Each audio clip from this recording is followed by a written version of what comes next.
Hi, எல்லோருக்கும் வணக்கம். இந்த பாத்திரம் என்னன்னு உங்களுக்கு தெரியுதா? இது நீங்க யாருமே பார்த்திருக்க மாட்டீங்க. இதுதான் ரொம்ப ரொம்ப பழமையான ரயில் அடுக்குன்னு சொல்லுவாங்க. ரயிலுக்கு இதுக்கு என்ன சம்பந்தம் அப்படின்னு நீங்க யோசிக்கலாம். அந்த காலத்துல சேத்ராடம் போறதுக்கு, காசி ராமேஸ்வரம் இதுக்கெல்லாம் போறதுக்கு சமையல் பண்றதுக்குன்னே பிரத்யேகமா தயாரிக்கப்பட்ட ஒரு பாத்திரம். இதுல என்னென்ன இருக்கு அப்படின்னு சொல்லி உங்களுக்கு காமிக்க போறேன். பார்த்தாலே உங்களுக்கே ஆச்சரியமா இருக்கும். ஃபர்ஸ்ட் ஏதாவது ஒரு காய் பண்றதுக்குள்ள 2 அகலமான பாத்திரம்.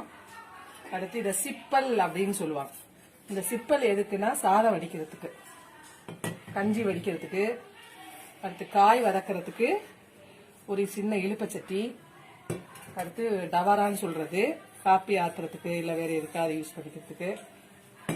அதுக்கடுத்து சின்னதா ஒரு பாத்திரம், கடுகு இந்த மாதிரி வச்சுக்கிறதுக்கு சின்ன சின்னதா பாத்திரங்கள் சைஸ் வாரியா கொடுத்துருக்காங்க.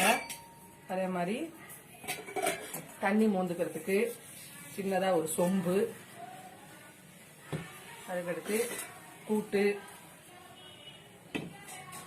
குழம்பு, ஒரு சின்ன கல்யாணமே செஞ்சிடலாம் இதை வச்சு. அதை விட ஒரு சின்ன பாத்திரம். கடைசியா ரொம்ப ஆச்சரியமா இருக்கும் உங்களுக்கு, பெரிய கவலை தண்ணி மூந்து வச்சுக்கிறதுக்கு.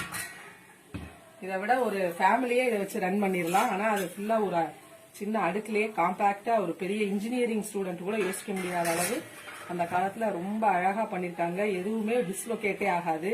நீங்க வச்சீங்கன்னா அது அழகா செட் ஆகும் எல்லாமே. திருப்பி அதை உங்களுக்கு திருப்பி வச்சு காமிக்கிறேன்.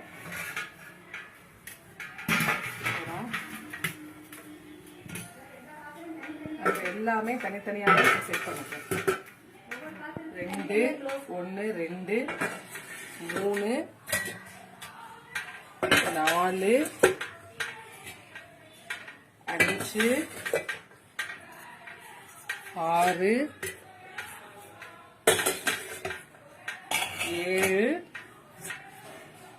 8 9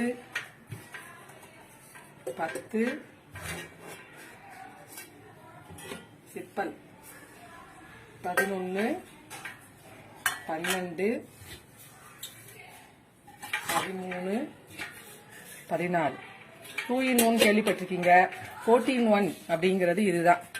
இந்த வீடியோ உங்களுக்கு பிடிச்சிருந்தா லைக் பண்ணுங்க, இல்லைன்னா ஷேர் பண்ணுங்க, இல்லை சப்ஸ்கிரைப் பண்ணுங்க. தேங்க்யூ.